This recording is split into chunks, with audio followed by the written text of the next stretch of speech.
morning, students. How are you? Are you okay? Okay. നമ്മുടെ ആദ്യത്തെ 4 lesson പഠിച്ചു കഴിഞ്ഞല്ലേ? പ്രോഗ്രാമിംഗ് ഒക്കെ കഴിഞ്ഞ ദിവസം ലാബിൽ കാണിച്ചായിരുന്നു. ലാപ്ടോപ്പിൽ കാണിച്ച് അല്ലേ? പ്രോഗ്രാമൊക്കെ ചെയ്യുന്നതൊക്കെ മനസ്സിലായി കാണുമെന്ന് വിചാരിക്കുന്നു. നമ്മൾ നമ്മുടെ 5th ലെസൺ ഇത് പഠിക്കാൻ പോവുകയാണ് കേട്ടോ. 5ാമത്തെ ലെസണേ. നമ്മുടെ ഫസ്റ്റ് പാർട്ട് അതോടുകൂടി തീരുകയാണ്. ഈ 5 ലെസണാണ് നമ്മൾ ശരിക്കും എക്സാം എഴുതുമ്പോൾ നമുക്ക് ഈ 5 ലെസണിൽ നിന്നായിരുന്നു ക്വസ്റ്റ്യൻ ചോദിച്ചുകൊണ്ടിരിക്കുന്നത്. ഈ 5 ലെസൺ കഴിയുമ്പോൾ അതായത് എല്ലാ മാസം നവംബറിലായിരുന്നു നമുക്ക് പ്രാക്ടിക്കൽ എക്സാമും തിയറി എക്സാമും കൂടെ ഒരുമിച്ചറിയാമല്ലോ. സോഫ്റ്റ്വെയറിനകത്താണ് ഹാഫ് ഇയർലി എക്സാമായിട്ട് നടന്നുകൊണ്ടിരുന്നത്. അപ്പം ഈ വർഷത്തെ കാര്യം എങ്ങനെയാണെന്ന് അറിയില്ല, എക്സാം ഉണ്ടോ ഒന്നും അറിയില്ല നമുക്ക്. അതുകൊണ്ട് ഈ ലെസണിലൂടെ തീരുമ്പോൾ നമ്മുടെ ടെസ്റ്റിൻ്റെ ഫസ്റ്റ് പാർട്ട് അല്ലെങ്കിൽ ആദ്യത്തെ ഒരു പാർട്ട് തീരും. പിന്നെ അടുത്ത 5 ലെസണ് അടുത്ത ഹാഫിലാണ് വരുന്നത് കേട്ടോ. അപ്പോൾ ഇതിൻ്റെ ഈ 5 എല്ലാ വർഷവും ഈ 5 ലെസണിൻ്റെ എക്സാം ഒരുമിച്ചായിരിക്കും നിങ്ങൾക്ക് വരുന്നത്. തിയറി പ്രാക്ടിക്കലും ഒരുമിച്ച് ചേർത്ത് 40 മാർക്കുള്ള ക്വസ്റ്റ്യൻ വരും. അങ്ങനെയാണ് ആ മോഡലുള്ള ക്വസ്റ്റ്യനാണ് മിസ് തരുന്നത്. മൾട്ടിപ്പിൾ ചോയ്സും വെരി ഷോർട്ട് ആൻസറൊക്കെ മിസ് തരുന്നുണ്ടല്ലോ ഓരോ ലെസണിൻ്റെ. അത് തിയറിക്ക് ചോദിക്കും. പ്രാക്ടിക്കൽ അതായത് നമ്മളൊന്ന് ചെയ്യുന്ന കാര്യങ്ങൾ, സ്റ്റെപ്പ് എഴുതി ചെയ്യുന്ന കാര്യങ്ങളൊക്കെ പ്രാക്ടിക്കലായിട്ട് ചോദിക്കും കേട്ടോ. ചെയ്യുകയാണ്, ചെയ്ത് ആൻസർ കണ്ടെത്തുകയാണ്. അപ്പോൾ നമ്മൾ ഇന്ന് നമ്മുടെ 5th ലെസൺ എന്ന് പറഞ്ഞു കഴിഞ്ഞാൽ എന്താണ്? പ്രാക്ടിക്കൽ ലാബിൽ കമ്പ്യൂട്ടർ ലാബ് യൂസ് ചെയ്ത് എല്ലാ കാര്യങ്ങളും പഠിക്കാനുള്ള കാര്യങ്ങൾ ചെയ്യുന്നതാണ് കേട്ടോ. പ്രാക്ടിക്കൽ ലാബിൽ കമ്പ്യൂട്ടേഴ്സ് കൊടുത്തേക്കും. സിമുലേഷൻ സോഫ്റ്റ്വെയർ യൂസ് ചെയ്യാനാണ് നമ്മൾ പഠിക്കുന്നത്. നേരത്തെ പഠിച്ചിട്ടുള്ള സോഫ്റ്റ്വെയറാണ്. ഇതിനകത്തിൽ ഈ ലെസണിൽ നമ്മൾ 4 സോഫ്റ്റ്വെയറാണ് പഠിക്കുന്നത് കേട്ടോ. ഫസ്റ്റ് നമ്മൾ Gplate, നിങ്ങൾ ഇതുവരെ പഠിച്ചിട്ടില്ലാത്തൊരു സോഫ്റ്റ്വെയറാണ്. സോഷ്യൽ സ്റ്റഡീസിലെ കോണ്ടിനൻസ് ഒക്കെ കണ്ടെത്തുന്നതിന് രൂപപ്പെടുന്നത് എങ്ങനെയാണെന്നൊക്കെയുള്ള ആനിമേഷനിലൂടെയൊക്കെ കാണിച്ചു തരുന്ന ഒരു സിമുലേഷൻ സോഫ്റ്റ്വെയറാണ് Gplate. ഫസ്റ്റിൽ നിങ്ങൾക്ക് അതാണ് ഈ ലെസണിൻ്റെ ഫസ്റ്റ് പാർട്ടിൽ കൊടുത്തിരിക്കുന്നത്. Gplate സോഫ്റ്റ്വെയർ എങ്ങനെയാണ് നമ്മൾ യൂസ് ചെയ്യാൻ. Gplate നിങ്ങൾ ആദ്യമായിട്ടാണ് പഠിക്കുന്നത്. അതുപോലെ ജിയോജിബ്ര നിങ്ങൾ 8th സ്റ്റാൻഡേർഡിൽ പഠിച്ചതാണ്. ജിയോജിബ്ര ഇല്ലേ? മാത്സിനകത്തിലെ പോളിഗൺസും അതുപോലെ ആംഗിൾസ് ഒക്കെ മെഷർ ചെയ്യാനും അതിനു വേണ്ടിയൊക്കെ യൂസ് ചെയ്യുന്ന ഒരു സിമുലേഷൻ സോഫ്റ്റ്വെയർ ആണിത് ജിയോജിബ്ര. അത് നിങ്ങൾക്ക് അറിയാം. ജിയോജിബ്ര എല്ലാവരും നേരത്തെ പഠിച്ചിട്ടുള്ളതാണ്. 8th സ്റ്റാൻഡേർഡിലും പഠിക്കുന്നുണ്ട്. അതിൻ്റെ കണ്ടിന്യൂറ്റി ആയിട്ടാണ് ബാക്കി പഠിക്കുന്നത്. പിന്നെ വേറെ അടുത്ത സോഫ്റ്റ്വെയർ എന്ന് പറഞ്ഞു കഴിഞ്ഞാൽ ഏതാണെന്നറിയാമോ? സ്റ്റെലേറിയം. അത് നിങ്ങൾ പഠിച്ചിട്ടുണ്ടാവും. സ്റ്റെലേറിയം എന്ന് പറയുന്ന സോഫ്റ്റ്വെയർ അതായത് സ്കൈ ഒബ്സർവ് ചെയ്യാൻ വേണ്ടി യൂസ് ചെയ്യുന്ന പ്രപഞ്ചം അല്ലെ സ്കൈയിലെ ഉള്ള പ്ലാനറ്റ്സിനെയും അത് കാണാനും അതിനകത്തിലെ സ്കൈയിലെ വിചിത്രങ്ങളായ കാര്യങ്ങളൊക്കെ കാണാൻ വേണ്ടി യൂസ് ചെയ്യുന്ന സോഫ്റ്റ്വെയർ ആണിത് സ്റ്റെലേറിയം എന്ന് പറയുന്നത്. ഇത് 4ാമതായിട്ട് നമ്മൾ പഠിക്കുന്ന കെമിസ്ട്രിയുമായിട്ട് ബന്ധപ്പെട്ട് നമുക്ക് കെമിസ്ട്രിയിലൊക്കെ കണ്ടുപിടിക്കാൻ വേണ്ടി യൂസ് ചെയ്യുന്ന ഒരു സോഫ്റ്റ്വെയറാണ് റാസ്മോൾ എന്ന് പറയുന്ന സോഫ്റ്റ്വെയർ. അപ്പോൾ 4 സോഫ്റ്റ്വെയറിൻ്റെ പേര് 4 സിമുലേഷൻ സോഫ്റ്റ്വെയർ ഇതിനെ അറിയപ്പെടുന്നത്. ഈ 4 സോഫ്റ്റ്വെയറാണ് നമ്മൾ ഈ ലെസണിലൂടെ പരിചയപ്പെടുന്നത്. ഓക്കെ, ഫസ്റ്റ് Gplate, സോഷ്യൽ സ്റ്റഡീസുമായിട്ട് ബന്ധമുള്ള കാര്യങ്ങൾ നമുക്ക് കണ്ടുപിടിക്കാനാണ്. സെക്കൻഡ് എന്ന് പറഞ്ഞു കഴിഞ്ഞാൽ ജിയോജിബ്ര, മാത്സ് എന്ന സബ്ജക്റ്റ് പഠിക്കാൻ വേണ്ടി നമ്മൾ യൂസ് ചെയ്യുന്നു. തേർഡ് എന്ന് പറഞ്ഞു കഴിഞ്ഞാൽ സ്റ്റെലേറിയം, സ്കൈയെ ഒബ്സർവ് ചെയ്യാൻ വേണ്ടി. സോഷ്യൽ സ്റ്റഡീസിൻ്റെ തന്നെ ഭാഗം. സോഷ്യൽ സ്റ്റഡീസിൻ്റെ തന്നെ ജോഗ്രഫി എന്ന് പറയുന്നത് എന്തുകൊണ്ട് ഹിസ്റ്ററി ജോഗ്രഫി ഉണ്ട്, നിങ്ങൾ പഠിക്കുന്നത്. അപ്പോൾ ആ ജോഗ്രഫിയുമായിട്ട് ബന്ധപ്പെട്ട സോഷ്യൽ സ്റ്റഡീസിൻ്റെ കാര്യങ്ങൾ പഠിക്കാൻ വേണ്ടി നമ്മൾ യൂസ് ചെയ്യുന്ന ഒരു സോഫ്റ്റ്വെയർ ആണിത് സ്റ്റെലേറിയം. 4ാമതായിട്ട് നമ്മൾ കെമിസ്ട്രി നിങ്ങൾ പഠിക്കുന്നത്. കെമിസ്ട്രിയിലെ നമ്മൾ മോളിക്യൂൾസും ആറ്റംസും ഒക്കെ കണ്ടുപിടിക്കാൻ വേണ്ടി നമ്മൾ യൂസ് ചെയ്യുന്ന വേറൊരു സോഫ്റ്റ്വെയർ ആണ് ഇത് റാസ്മോൾ. അപ്പം ഞാൻ ഇന്ന് നിങ്ങൾക്ക് എടുക്കാൻ പോകുന്നത് Gplate, ജിയോജിബ്ര സോഫ്റ്റ്വെയർ. മാത്സ് പഠിക്കുന്നതും സോഷ്യൽ സ്റ്റഡീസിലെ കോണ്ടിനൻസ് രൂപപ്പെടാൻ വേണ്ടി നമ്മൾ യൂസ് ചെയ്യുന്ന Gplate എന്ന് പറയുന്ന സോഫ്റ്റ്വെയർ പഠിപ്പിക്കാൻ പോവുകയാണ്. ഓക്കെ, ഫസ്റ്റിൽ നമുക്ക് Gplate എന്ന് പറയുന്ന സോഫ്റ്റ്വെയർ എന്തിനു വേണ്ടി യൂസ് ചെയ്യുന്നത്, Gplate എന്താണെന്ന് പഠിക്കാം. നോക്കിയേ, Gplate software was developed by the scientist in school of Sydney geoscience in the university of Sydney as the part of their earth project. ഒരു എർത്ത് പ്രോജക്റ്റിന്റെ ഭാഗമായിട്ട് എർത്ത് പ്രോജക്റ്റ് ചെയ്യാൻ വേണ്ടി സിഡ്നി യൂണിവേഴ്സിറ്റിയിലുള്ള കുറേ സയന്റിസ്റ്റ് ഒരുമിച്ച് ചേർന്ന് വികസിപ്പിച്ചെടുത്ത ഒരു പ്രോഗ്രാം അല്ലെങ്കിൽ ഒരു സോഫ്റ്റ്വെയർ ആണ് ഇത് Gplate എന്ന് പറയുന്ന സോഫ്റ്റ്വെയർ കേട്ടോ. Okay, EarthByte project. Using this software we can observe the transfer of the position of tectonic plates and the each period due to the environment drift. The visualization and analysis of raster images, this is possible to Gplace. All the data files Gplace software are called features. നമുക്ക് ഇത്രയും പോയിന്റുകൾ മാത്രം ഓർത്തിരുന്നാൽ മതി. Gplace സോഫ്റ്റ്വെയറിന്റെ പ്രോജക്റ്റിനെ വിളിക്കുന്ന പേരാണ് features കേട്ടോ. Features ആയിട്ടാണ് എല്ലാം കൊടുത്തിരിക്കുന്നത്. Gplace സോഫ്റ്റ്വെയറിന്റെ എല്ലാ പ്രൊജക്റ്റിനെയും കൂടെ വിളിക്കുന്ന പേരാണ് features. Okay. Such data files that can be opened through the software are called feature collection. ഇങ്ങനെയുള്ള പ്രോജക്റ്റുകൾ ഓപ്പൺ ചെയ്യുന്നതിന് വേണ്ടി നമ്മൾ ഓപ്പൺ ചെയ്യുന്നത് എന്താണെന്ന് പറയുമ്പോൾ features collection. Feature collection open ചെയ്താണ് ഇങ്ങനെയുള്ള പ്രോഗ്രാം നമ്മൾ ഓപ്പൺ ചെയ്തത്. Gplace സോഫ്റ്റ്വെയർ നമ്മൾ ഓപ്പൺ ചെയ്യുന്നത് ഫീച്ചർ കളക്ഷൻ എന്നുള്ള ഫീച്ചർ കളക്ഷനകത്ത് വന്നിരിക്കുന്ന എല്ലാ ഇതും കൂടെ ഐറ്റംസും കൂടെ ഓപ്പൺ ചെയ്താണ് നമ്മൾ Gplace സോഫ്റ്റ്വെയർ ഓപ്പൺ ചെയ്യുന്നത് കേട്ടോ. Feature collection. When we open the software, we can see the globe that be turned in any direction in any number of times. Okay. ഒരു ഗ്ലോബ് ആയിരിക്കും നമുക്ക് ലഭ്യമാണ്. ആ ഗ്ലോബിനെ നമുക്ക് റൊട്ടേറ്റ് ചെയ്ത് എല്ലാം കാണാൻ സാധിക്കും. ഏത് സൈഡിലോട്ട് വേണമെങ്കിൽ റൊട്ടേറ്റ് ചെയ്ത് നമുക്ക് ആ ഗ്ലോബിലൂടെ എല്ലാ കാര്യങ്ങളും കാണാൻ സാധിക്കും.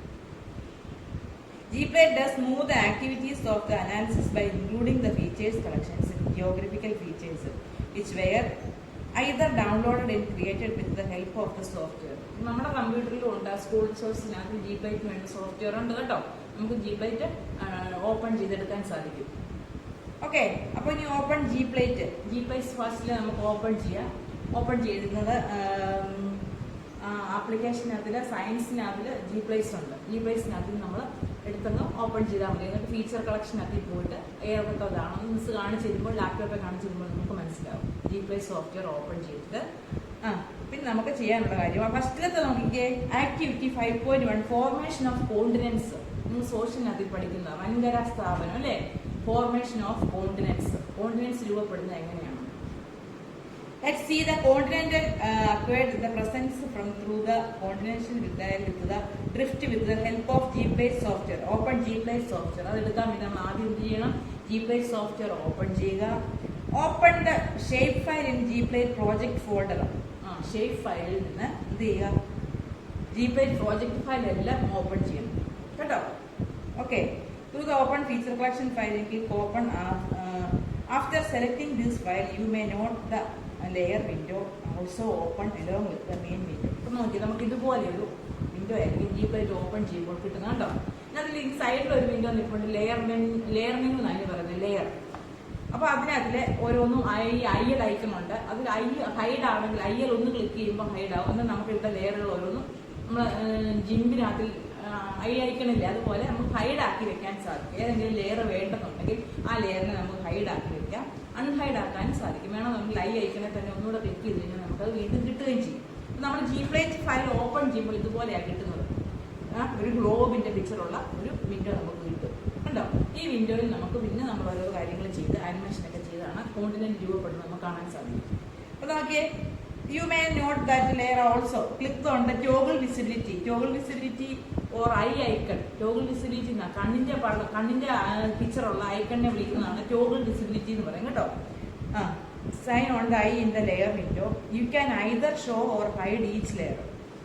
If the layer window is not visible, click on show layers in the window menu in main menu. ഇനി അഥവാ ഈ ലെയർ വിൻഡോ ഇവിടെ കാണുന്നില്ല എന്നുണ്ടെങ്കിൽ മെയിൻ മെനുവിൽ പോയിട്ട് window menu show layer click ചെയ്ത് കഴിഞ്ഞാൽ മതി. നമുക്ക് ലെയർ വിൻഡോ കിട്ടും.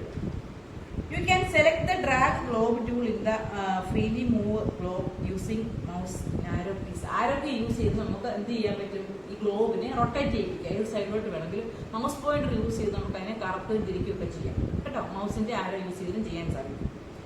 While using other tools in the tool palette, you can press the control key and keyboard move the globe. അങ്ങനെ കീബോർഡിനെ അല്ലെങ്കിൽ കീബോർഡിലെ ആരോ കീ യൂസ് ചെയ്ത് നമുക്ക് എന്ത് ചെയ്യിപ്പിക്കാൻ പറ്റും? ഗ്ലോബിനെ മൂവ് ചെയ്യിപ്പിക്കാൻ സാധിക്കും കേട്ടോ. To see the geographic place in different colors, click on the triangle on the left side of the layer named Saturn 8. ഇതൊക്കെ ചെയ്ത് കാണുമ്പോഴേ മനസ്സിലാവും അല്ലെ. Polygon in the layer palette give the tick in the check box and named fill polygons. ഇതുണ്ടോ? നമ്മൾ ആദ്യം എടുക്കുന്നുണ്ടെ ഇതിനകത്തില് ഈ കോർഡിനേറ്റിന്റെ ഉള്ളിലൊന്നും colour fill ചെയ്തിട്ടില്ല കേട്ടോ. കളർ ഫില്ല് ചെയ്തിട്ടുണ്ടാവില്ല. വെറുതെ ഒരു പ്ലെയിൻ ആയിട്ടുള്ള വിൻഡോ ഒരു ഗ്ലോബ് ആയിരിക്കും നമുക്ക് ലഭിക്കുന്നത്. നമ്മൾ ഈ ഗ്ലോബിനകത്തില് ഓരോ കോർഡിനേറ്റിനും അല്ലെങ്കിൽ ഓരോ സ്റ്റേറ്റിനും ഓരോ കൺട്രീസിലും നമ്മൾ കളർ കൊടുക്കുകയാണ്. പോളിഗൺ യൂസ് ചെയ്ത് പോളിഗണിൽ ഫിൽ കളർ കൊടുത്ത് നമ്മൾ ഓരോന്നും കളർ ഫില്ല് ചെയ്യുമ്പോഴാണ് ഈ കളർ ഫില്ല് ചെയ്ത് നിൽക്കുന്നത്. അങ്ങനെ ഫില്ല് ചെയ്തതായതുകൊണ്ടാണ് ഇന്നത്തെ കളർ വന്നിരിക്കുന്നത്. നമ്മൾ എടുക്കുന്നുണ്ടെങ്കിൽ ഒന്നുമില്ലാത്ത പ്ലെയിൻ ആയിട്ടുള്ളൊരു ഗ്ലോബ് ആയിരിക്കും കിട്ടുന്നത് കേട്ടോ. അപ്പൊ അതിന് നമ്മൾ കളർ കൊടുക്കാൻ വേണ്ടി എന്താണ് ചെയ്യുന്നതെന്നാണ് ഇപ്പൊ പറഞ്ഞിരിക്കുന്നത്. എന്താണ് to see the geographic place different colours. Geographic place എല്ലാം ഡിഫറെന്റ് കളേഴ്സിൽ കാണണമെന്നുണ്ടെങ്കിൽ എന്താണ് click the triangle on the left side of the layer named. ഈ ലെഫ്റ്റ് സൈഡില് ഈ ട്രയാങ്കിളിന്റെ ഒക്കെ ലെഫ്റ്റ് സൈഡ് ഇവിടെ ഈ ലെയറിന്റെ ഈ സൈഡില് ഇവിടെ ഫസ്റ്റ് ഓപ്ഷൻ ഇരിപ്പുണ്ട്. ഈ ഓപ്ഷനിൽ ക്ലിക്ക് ചെയ്ത് ലെഫ്റ്റ് സൈഡിൽ ക്ലിക്ക് ചെയ്യുമ്പോൾ ഒരു ട്രയാങ്കിൾ വരും. ആ ട്രയാങ്കിൾ ക്ലിക്ക് ചെയ്യുമ്പോൾ വീണ്ടും നമുക്ക് എന്ത് കിട്ടും? Okay, left side of the layer named Seton. അതിന്റെ പേര് ഇതുപോലെ നമ്മൾ നോക്കി ചെയ്യാണ്. സെറ്റൺ SCTO സെറ്റൺ എറ്റ് ESR 2012 പോസ്റ്റ് ലൈൻ എന്നുള്ള അതിന്റെ അവിടെ ക്ലിക്ക് ചെയ്ത് ടിക്ക് കൊടുക്കുക അതിന് കേട്ടോ. അതിനെ ആക്റ്റീവ് ആക്കി വെക്കുക. Where part and give tick in the check box named fill polygons. അതിനകത്തിലെ ഫിൽ പോളിഗൺസിനകത്തിലും ടിക്ക് ഇട്ട് കൊടുക്കുക. ഫിൽ പോളിഗൺസിൽ ടിക്ക് ചെയ്തെന്നുണ്ടെങ്കിൽ എന്ത് വരുമെന്ന് അറിയാമോ? ഇതിനെല്ലാം എന്ത് വരും? കളർ കിട്ടും കേട്ടോ. പാലറ്റിനുണ്ട്. Click on configure text overlay in the view menu. അതിനുശേഷം നമ്മൾ എന്തെടുക്കാന്ന് അറിയാമോ? വ്യൂ മെനു ഉണ്ട് മുകളിലെ വ്യൂ മെനുവിൽ നിന്ന് നമുക്ക് കാണാം. മേളിൽ വ്യൂ മെനു കിടപ്പുണ്ട്. വ്യൂവിൽ ക്ലിക്ക് ചെയ്ത്, അതായത് മൂന്നാമത്തെ മെനു ആണ്. വ്യൂ മെനുവിൽ ക്ലിക്ക് ചെയ്തതിന് ശേഷം എന്തെടുക്കണം? Click configure text overlay. Configure text overlay എന്നുള്ള ഓപ്ഷൻ എടുക്കുക വ്യൂ മെനുവിൽ നിന്ന്. ഇപ്പൊ എന്തൊക്കെയാണ് ചെയ്തത്? ആദ്യം നമ്മൾ ജി പ്ലേറ്റ് ഡബിൾ ക്ലിക്ക് ചെയ്ത് ഓപ്പൺ ചെയ്യുക. അല്ലെങ്കിൽ നമുക്ക് സയൻസ് ഇതിനകത്തിൽ പോയിട്ട് ജി പ്ലേറ്റ് നമുക്ക് എടുക്കാൻ പറ്റും. ജി പ്ലേറ്റ് വിൻഡോ വരുന്നുണ്ടെങ്കിൽ പ്ലെയിൻ ആയിട്ടുള്ള ഗ്ലോബ് ആയിരിക്കും വരുന്നത്. ഈ ഗ്ലോബിനകത്ത് നമുക്ക് ഓരോന്നും ഡിസ്പ്ലേ ചെയ്ത് കാണിക്കാൻ വേണ്ടി ഇത് എടുക്കുമ്പോൾ തന്നെ ഈ ലെയർ ബോക്സ് നമുക്ക് ഇതിൻ്റെ കൂടെ കിട്ടും കേട്ടോ. ലെയർ ബോക്സ് ഇല്ലെങ്കിൽ നമുക്ക് ഇവിടെ നിന്ന് എടുക്കാൻ പറ്റും. മുകളിൽ നിന്ന് എടുത്ത് വീണ്ടും കൊടുക്കാൻ സാധിക്കും. ഈ ലെയർ ബോക്സിൽ എന്തുണ്ടെന്നാണ് പറഞ്ഞത്? ഐയുടെ ഐക്കൺ ഉണ്ട്. ഏതെങ്കിലും ലെയർ നമുക്ക് ഹൈഡ് ആക്കി വെക്കണമെന്നുണ്ടെങ്കിൽ ഐക്കനെ ക്ലിക്ക് ചെയ്ത് കഴിഞ്ഞാൽ അത് ഹൈഡ് ആവും. വീണ്ടും കാണുന്നുണ്ടെങ്കിൽ അൺഹൈഡ് ആവും. അതിലെ തന്നെ ഫസ്റ്റ് ഓപ്ഷനിലായ എന്താണ് സെറ്റൻ അങ്ങനെ ഒരു ഓപ്ഷൻ അവിടെ എഴുതി വന്നിട്ടുണ്ട്. ടെക്സ്റ്റ് പറഞ്ഞേക്കുന്ന ആ സെയിം ഇത് തന്നെ നമ്മൾ എന്ത് ചെയ്യണം? അതിനെ ക്ലിക്ക് ചെയ്യുക. അതിന്റെ റൈറ്റിൽ അതിന്റെ ലെഫ്റ്റിൽ ക്ലിക്ക് ചെയ്യുമ്പോൾ നമുക്ക് വീണ്ടും താഴോട്ട് മെനു കിട്ടും. അതിനകത്തിൽ എവിടെ പോകണം? അതിനകത്തിലെ പോളിഗണിനകത്തിൽ എന്ത് ചെയ്യണം എന്ന് പറഞ്ഞത്? ടിക്കറ്റ് കൊടുക്കുക. പോളിഗൺ എന്നുള്ള വന്നേക്കുന്നതിനകത്തിൽ ടിക്കറ്റ് കൊടുക്കുമ്പോൾ എന്ത് ചെയ്യും? ആ പോളിഗണിനെല്ലാം കളർ ഫില്ല് ചെയ്യും. കളർ ഫില്ല് ചെയ്ത് കഴിഞ്ഞിട്ട് അടുത്ത എന്താണെന്ന് പറഞ്ഞേക്കുന്നത്? ഫിൽ പോളിഗൺസിൽ ടിക്കറ്റ് കൊടുക്കുക. Click on configure text overlay in the view. ഇത്രയും ചെയ്തതിന് ശേഷം എന്ത് എടുക്കണം അറിയാമോ? വ്യൂ മെനുവിൽ ക്ലിക്ക് ചെയ്യുക. എന്ത് ചെയ്യണം? വ്യൂ മെനുവിൽ ക്ലിക്ക് ചെയ്യുക. അതിനുശേഷം ദെൻ കോൺഫിഗർ ടെക്സ്റ്റ് ഓവർലേ, അതിൽ നിന്ന് കോൺഫിഗർ ടെക്സ്റ്റ് ഓവർലേ എന്നുള്ള ഓപ്ഷൻ എടുക്കുക. And then enable text overlay window will open. അതിനകത്ത് ഇനേബിൾ ടെക്സ്റ്റ് ഓവർലേ എന്നുള്ള വിൻഡോ ഓപ്പൺ ആയിട്ട് വരും. Give a tick in this window and see the duration of the continent formation. This is measured in MA 1 mega. എഴുതി വരും അവിടെ. ഈ picture നമുക്ക് വന്നിട്ടുണ്ട് അങ്ങനെ കേട്ടോ, 1 MA. അപ്പൊ നിങ്ങൾ എന്തോ ചെയ്യേണ്ടത്? ടെക്സ്റ്റ് ഓവർ മിസ് ഇത് കാണിച്ചു തരും കേട്ടോ. കാണിച്ചു തരുമ്പോൾ നിങ്ങൾക്ക് മനസ്സിലായിക്കോളൂ. ഇനേബിൾ ടെക്സ്റ്റ് ഓവർലേയിൽ ടിക്കറ്റ് കൊടുത്താൽ മതി. ഇത് measured MA. Select full screen window in the menu and play the animation button. Window മെനുവിൽ നിന്നിട്ട് ഫുൾ സ്ക്രീൻ എടുക്കുക. അപ്പോൾ ഇങ്ങനെ ആനിമേഷനിലൂടെ ഓരോ വൻകരകളും വന്ന് അടുത്ത് ഗ്ലോബിനകത്ത് വന്ന് ഓരോന്നിന്റെ പൊസിഷനിൽ വന്നിരിക്കുന്നത് കാണാൻ സാധിക്കും. അപ്പോൾ കണ്ടെങ്കിൽ മാത്രമേ നിങ്ങൾക്ക് മനസ്സിലാകത്തുള്ളൂ. ഈ ലെസൺ തീരുന്നുണ്ടെങ്കിൽ മിസ് ലാപ്ടോപ്പിൽ കാണിക്കാം. പിന്നെ സ്കൂൾ അഥവാ നമുക്ക് സ്കൂൾ ജനുവരി വരുവാണെങ്കിൽ നിങ്ങൾക്ക് അന്നേരം ലാബിൽ പോയി ഇതെല്ലാം ചെയ്യും. ഓക്കെ, അപ്പൊ നിങ്ങൾക്ക് മനസ്സിലായോ ജി പ്ലേറ്റിനകത്തിലെ? ഈ പ്ലേറ്റ് എന്തിനു വേണ്ടി നമുക്ക് യൂസ് ചെയ്യുന്നത്? കോണ്ടിനെന്റ് രൂപപ്പെടുന്നതൊക്കെ കാണാൻ വേണ്ടി യൂസ് ചെയ്യുന്ന ഒരു സിമുലേഷൻ സോഫ്റ്റ്വെയർ ആണെന്ന് പറഞ്ഞു അല്ലേ? അതിനകത്ത് നമുക്ക് ആദ്യമേ ഓപ്പൺ ചെയ്യുമ്പോൾ അതിന്റെ കളറൊക്കെ കൊടുത്ത് ആ ആനിമേഷൻ നമുക്ക് കാണാൻ സാധിക്കും. അതുപോലെ തന്നെ വേറെ ഒന്നാണ്, നമുക്കിത് സേവ് ചെയ്യാൻ വേണ്ടി ഫയൽ പ്രൊജക്റ്റിൽ പോയിട്ട് ഫയൽ സേവ് ചെയ്താൽ മതി. അപ്പം GPM എന്നാണ് ഇതിന്റെ എക്സ്റ്റൻഷൻ ഈ ഫയലിന്റെ കേട്ടോ. ഈ പേജിലെ ഫയൽ എല്ലാം GPM എന്നുള്ള .gpm എന്നുള്ള എക്സ്റ്റൻഷനിലായിരിക്കും സേവ് ആയി പോകുന്നത്. പിന്നെ അതുപോലെ വോൾക്കാനോസ് ഫൈൻഡ് ചെയ്യാൻ സാധിക്കും. വോൾക്കാനോസ് ഒക്കെ നിങ്ങൾ പഠിക്കുന്നുണ്ടോ? അഗ്നിപർവ്വതങ്ങളൊക്കെ രൂപപ്പെടുന്നത് എങ്ങനെയാണെന്ന് അടുത്ത് നോക്കിക്കേ. ആക്ടിവിറ്റി 5.2 പറഞ്ഞിരിക്കുന്നത് to find let's find the volcanoes. Volcanoes എങ്ങനെ കണ്ടുപിടിക്കും? Okay, you know that the boundaries of tectonic plates are active volcanoes. We can view volcanic areas with the help of G-plates. Use open feature collection open in volcanoes GPM. അത് open feature collection ഇതിന് volcano GPML എന്ന് പറയുന്ന അപ്പോൾ ഇതിനെ creating features with saved അത് open ചെയ്യണം കേട്ടോ. Volcanoes open ചെയ്യണം.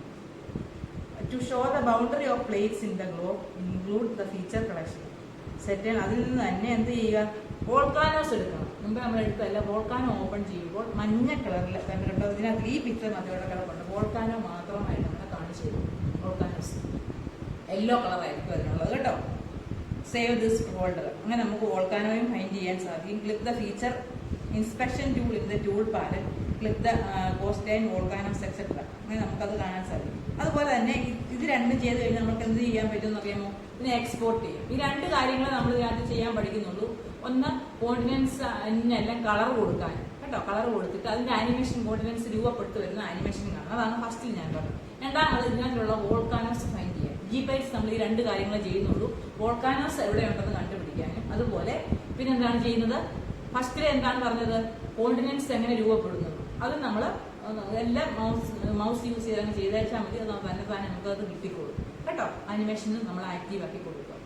അത് കഴിഞ്ഞതിന് ശേഷം ഇത് പ്രോജക്റ്റ് ഇത് സേവ് ചെയ്യുക. എങ്ങനെയാണ് ഇത് സേവ് ചെയ്യുന്നത് സ്റ്റെപ്പ്. അത്രയും 3 കാര്യങ്ങൾ കാണാൻ കഴിയുമ്പോഴത്തേക്കിന് അത് GPaintൽ നമുക്ക് ഈ 3 കാര്യങ്ങൾ ഇവിടെ ചെയ്യാൻ നമുക്ക് 9th ഇത്തരം കാര്യങ്ങൾ ചെയ്യാനുള്ളൂ. ഇതൊക്കെയാണ് വോൾക്കാനോസ് എവിടെയാണെന്ന് കണ്ടുപിടിക്കാനും പിന്നെ അതുപോലെ continents how to form continents, എങ്ങനെയാണ് കോണ്ടിനെന്റ്സ് ഫോർമപ്പെടുന്നത്, കോണ്ടിനെന്റ്സ് രൂപപ്പെടുന്നത് എങ്ങനെയാണെന്ന് കണ്ടുപിടിക്കാനും കേട്ടോ.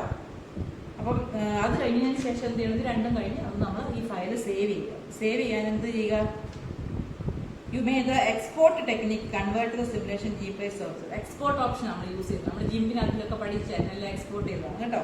ഇത് ഇതിനകത്തുള്ള ഇതായതുകൊണ്ട് എക്സ്പോർട്ട് ഓപ്ഷൻ എടുത്തിട്ട് എന്ത് കൊടുക്കണം, open the file in saved activity, arrange the specific file separate and ring file അതൊക്കെ പറയുന്നുണ്ട്. Export the reconstruction menu in the export single snapshot instant and select add export. Click the project geometries rasters. അങ്ങനെ നമുക്ക് export click ചെയ്ത് export ചെയ്ത് പോകാൻ സാധിക്കും കേട്ടോ. Okay okay. അതിനുശേഷം ഇപ്പം GPaintന്റെ ഏകദേശം ഐഡിയ കിട്ടിയോ, ലാബ് കൂടെ കഴിഞ്ഞു കഴിഞ്ഞാൽ നിങ്ങൾക്ക് പെട്ടെന്ന് ആവത്തുള്ളൂ കേട്ടോ. ലാബ് കൂടെ കണ്ടു കഴിഞ്ഞിട്ട്, അല്ലെങ്കിൽ GPaint എന്ന് പറയുന്ന സോഫ്റ്റ്വെയർ നിങ്ങൾ ഇതുവരെ ചെയ്തിരാത്തതായതുകൊണ്ട് ലാബ് കാണുമ്പോൾ അത് ഓക്കെ ആയിട്ടുള്ളൂ. അടുത്ത സോഫ്റ്റ്വെയർ എന്ന് പറഞ്ഞു കഴിഞ്ഞാൽ എന്താണെന്ന് പറഞ്ഞാൽ, മാത്സ് പഠിക്കാൻ വേണ്ടി നമ്മൾ യൂസ് ചെയ്യുന്ന ഏത് സോഫ്റ്റ്വെയർ ആണെന്ന് പറഞ്ഞ് ജിയോജിബ്ര കേട്ടോ. ജിയോജിബ്ര നിങ്ങൾ എല്ലാവരും ചെയ്തിട്ടുള്ളതാണ് അല്ലേ? ഓക്കെ, ജിയോജിബ്ര ഓപ്പൺ ചെയ്യണം. എവിടുന്നാണ് ജിയോജിബ്ര ഓപ്പൺ ചെയ്യുന്നത്? ആപ്ലിക്കേഷൻ എഡ്യൂക്കേഷൻ അതിലുണ്ട് ജിയോജിബ്ര കേട്ടോ. അതിൽ നമുക്ക് ഓപ്പൺ ചെയ്തെടുക്കാം. അപ്പൊ നോക്കണം, ഉബുണ്ടുവിൽ ചിലപ്പോൾ വ്യത്യാസമായിരിക്കും. നമ്മൾ ഏത് ഇതിലാണ് നമുക്കത് ഓപ്പൺ ചെയ്ത് ജിയോജിബ്ര ആപ്ലിക്കേഷൻ വഴി ഓപ്പൺ ചെയ്തെടുക്കുക. അതിനുശേഷം ഫസ്റ്റിലെ പറയുന്നത് എന്താണ്, open the GeoGebra software and എന്തിനു വേണ്ടി ജിയോജിബ്ര ആദ്യമേ പറഞ്ഞു. ജിയോജിബ്ര മാത്സിലെ കാര്യങ്ങൾ ചെയ്യാൻ വേണ്ടി നമ്മൾ യൂസ് ചെയ്യുന്ന ഒരു സിമുലേഷൻ സോഫ്റ്റ്വെയർ ആണ് കേട്ടോ. മാത്സിനകത്തിലെ പോളിഗൺ വരയ്ക്കാൻ വേണ്ടി, ആംഗിൾ മെഷർ ചെയ്യാൻ വേണ്ടിയും പിന്നെ അതുപോലെ സർക്കിളിനകത്തിൽ ആംഗിളിന് ആനിമേഷൻ കൊടുത്ത് വരയ്ക്കാൻ വേണ്ടി 3 കാര്യങ്ങളാണ് നമ്മൾ ചെയ്യുന്നത് കേട്ടോ. ഇതിനകത്ത് ജിയോജിബ്രയിലേക്ക് കുറച്ച് കാര്യങ്ങൾ നമുക്ക് പഠിക്കാൻ, എല്ലാം നിങ്ങളെ പരിചയപ്പെടുത്തി പോകുന്നേ ഉള്ളൂ ഇതിനകത്ത് കേട്ടോ. അപ്പൊ ജിയോജിബ്ര ഓപ്പൺ ചെയ്യുക. ഫസ്റ്റിലെ അവിടെ പറയുന്നത് നോക്കിയേ, let's draw a parallel lines. ജിയോജിബ്രയ്ക്കകത്തിൽ നിങ്ങൾ എങ്ങനെയാണ് പാരലൽ ലൈൻ വരയ്ക്കുന്നതെന്നാണ് കേട്ടോ. ഫസ്റ്റിലെ ജിയോജിബ്ര ഓപ്പൺ ചെയ്യണം. ഓപ്പൺ ചെയ്തിട്ട് ജിയോജിബ്രയ്ക്കകത്തിൽ എങ്ങനെയാണ് പാരലൽ ലൈൻ വരയ്ക്കുന്നതെന്നാണ് നിങ്ങൾ നോക്കേണ്ടത്. നോക്കിയേ, open GeoGebra software and draw line AB using line tool. First നമ്മൾ ജിയോജിബ്ര ഓപ്പൺ ചെയ്യുമ്പോൾ നമുക്ക് ഇതുപോലത്തെ ഒരു വിൻഡോ കിട്ടും. ഇതുപോലെ വിൻഡോ കിട്ടും കേട്ടോ. ജിയോജിബ്രയുടെ വിൻഡോയാണ്. അതിനകത്തിൽ എന്താണ് AB എന്ന് പറയുന്ന ഒരു ലൈൻ നമ്മൾ വരയ്ക്കണം. AB line segment tool use ചെയ്ത് അത് വരച്ച് കാണിക്കാം. ലാപ്ടോപ്പെ കാണിക്കാം കേട്ടോ. Okay, select the parallel line tool, mark point. എന്നിട്ട് എന്ത് ചെയ്യാം, open GeoGebra software and draw the line AB using line tool. Line tool use ചെയ്തിട്ട് ടൂൾസ് ഒക്കെ ഉണ്ട് ജിയോജിബ്രയ്ക്ക്. അത് 8th സ്റ്റാൻഡേർഡിൽ പഠിച്ചതാണ്, നിങ്ങൾക്ക് അറിയാം. ജിയോജിബ്രയിലെ ടൂൾസുകളൊക്കെ അറിയാം.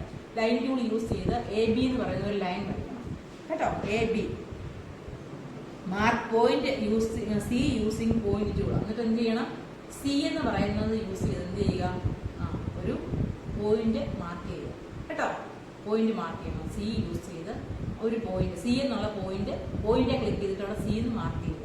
അതിനുശേഷം how can we draw the line through the point C parallel to another AB ലൈനിൽ പാരലൽ ആയിട്ട് എങ്ങനെയാണ് നമ്മൾ ഒരു പാരലൽ ലൈൻ വരയ്ക്കുന്നത്? C യൂസ് ചെയ്ത് select the parallel line tool and click on the point C in the AB line കേട്ടോ. എന്ത് ചെയ്യണം? എ ബി സെലക്ട് പോയിന്റ് സിയിൽ ക്ലിക്ക് ചെയ്തുകൊണ്ട് നമുക്ക് സിയിൽ ക്ലിക്ക് ചെയ്യുമ്പോൾ എ ബി ലൈനിൽ ഒന്ന് ക്ലിക്ക് ചെയ്ത് കഴിഞ്ഞാൽ മതി.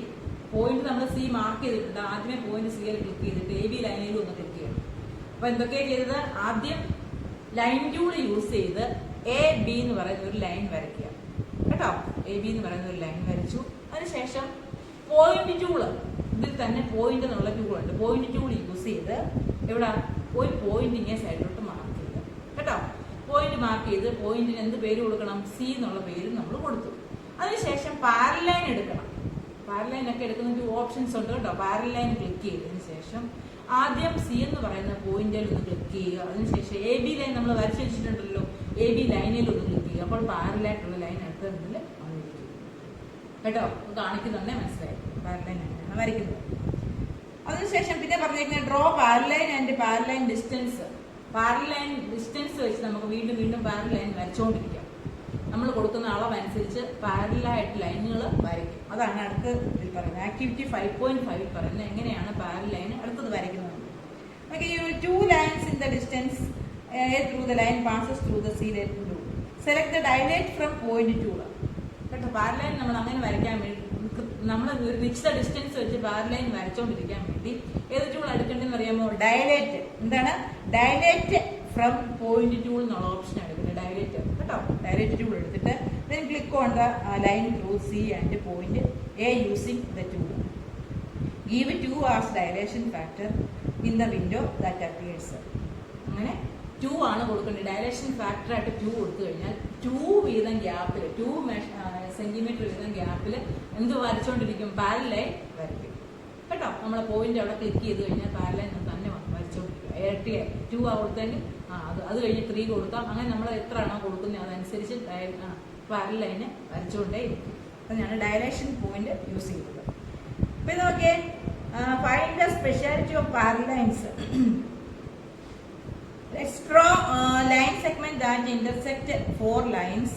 You can construct for this. Mark 1 point on. ഇപ്പൊ നമ്മൾ പറഞ്ഞു ആദ്യം 2 ഇഞ്ചിൽ ഒരു പോയിന്റ് മാർക്ക് ചെയ്യണം, അടുത്തത് പിന്നെ അടുത്തത്. എന്നിട്ട് ഇതെല്ലാം കൂടെ ഇന്റർസെക്ട് ചെയ്ത് പാരലൽ ലൈൻ വരയ്ക്കുക. ഇതുപോലെ ഇന്റർസെക്ട് ചെയ്ത് വരച്ചേക്കുന്നുണ്ട് ഓരോ പോയിന്റ്. ഇത് 4 നമ്മൾ ഡയറക്റ്റ് ചെയ്ത് 4 ലൈൻ വരച്ചു. എന്നിട്ട് ഓരോന്നിന്റെ സെന്റർ കണ്ട് നമ്മൾ പോയിന്റ് മാർക്ക് ചെയ്തു. ഇതിനെ ഇന്റർസെക്ട് എന്ന് പറയുന്ന ടൂൾ യൂസ് ചെയ്ത് യോജിപ്പിക്കുക. ഇന്റർസെക്ഷൻ നടുക്കൂടെ, ഓരോ പോയിന്റിന്റെ നടുക്കൂടെ ലൈൻ കൊടുക്കുന്നതിനാണ് എന്ത് പറയുന്നത്? ഇന്റർസെക്ട് ചെയ്യാൻ പറയുന്നത്. അങ്ങനെ ഇന്റർസെക്ട് ചെയ്യാൻ നമ്മൾ പഠിക്കുന്നുണ്ട് കേട്ടോ.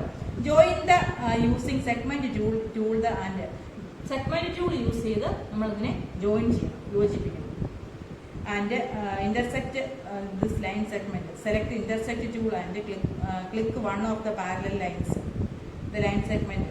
Okay, mark the length of the part using distance or length tool area. അത് നമുക്കത് ചെയ്യാൻ സാധിക്കും കേട്ടോ. അത് ലാബിൽ കാണുന്നുണ്ടെങ്കിൽ മനസ്സിലായിക്കോളും ഇന്റർസെക്ഷൻ.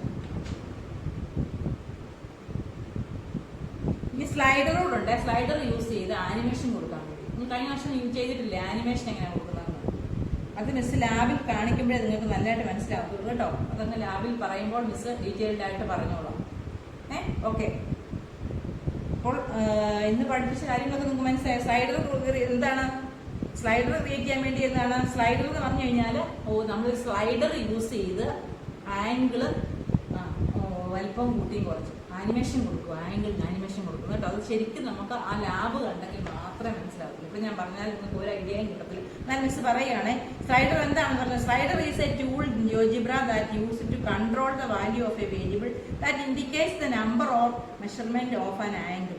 എന്തിനു വേണ്ടിയാണ് യൂസ് ചെയ്യുന്നത്?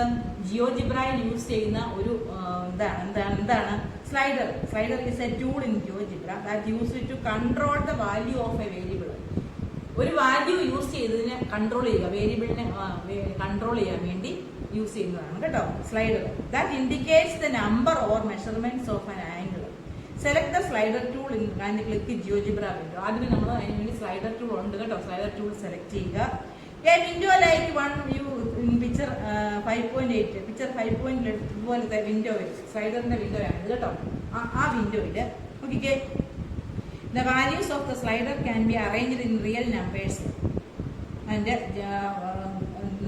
the values of slider arranged in real numbers. Measurement of the angles or integers according to your. For this you need to press the ratio buttons number, angle or integer respectively and select any item, any of them. The slider will appear when you give the name of the slider, its minimum value and maximum value and the rate of the this apply button.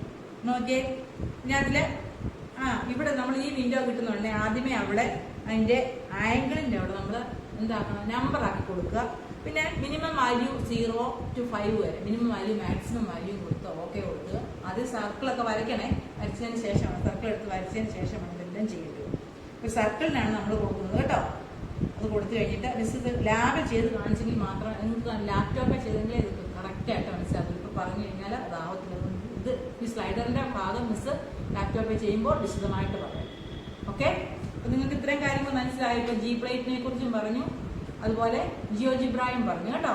ഇത് രണ്ടും നോക്കട്ടെ, അടുത്ത ക്ലാസ്സിൽ അത് കാണിച്ചതിന് ശേഷം ബാക്കി മുന്നോട്ട് പോകാൻ നോക്കാം. ഓക്കെ, ഇത് രണ്ടും അല്ലെങ്കിൽ എല്ലാം കൂടെ ലാസ്റ്റിൽ കാണിക്കാൻ പോയാൽ നിങ്ങൾക്കത് കൺഫ്യൂഷൻ ആവും. അപ്പം അടുത്ത ക്ലാസ്സിൽ മിസ് എന്തോ കാണിക്കാം, ജി പ്ലേറ്റും കാണിക്കാം. അടുത്ത നമ്മുടെ IT ക്ലാസ്സിൽ ജി പ്ലേറ്റും പിന്നെ അതുപോലെ ജിയോജിബ്രായും ഇത് രണ്ട് കാര്യങ്ങൾ ചെയ്യുന്നത് അങ്ങോട്ട് കാണിച്ചു തരാം. അതിന് ശേഷം നമുക്ക് മറ്റേ രണ്ടും പഠിക്കാം. ഏതൊക്കെയാണ്, റാസ്മൂളും പിന്നെ അതുപോലെ പിന്നെ സ്റ്റെലേറിയും, അതും അതുപോലെ പഠിപ്പിച്ചതിന് ശേഷം കാണിക്കാം. 4 നമ്മൾ ഒരുമിച്ച് കാണിക്കുമ്പോഴത്തേക്കിനും മിസ്സിന് സമയം കിട്ടാതെ വരും. ഒറ്റ ക്ലാസ് കൊണ്ട് നമുക്ക് തീരത്തില്ല കേട്ടോ. അതുകൊണ്ട് അടുത്ത ക്ലാസ്സിൽ ഇതിൻ്റെ ലാപ്ടോപ്പെ കാണിക്കാം ഏതൊക്കെയാണ് ജി പ്ലേറ്റ് ആൻഡ് ജിയോജിബ്ര.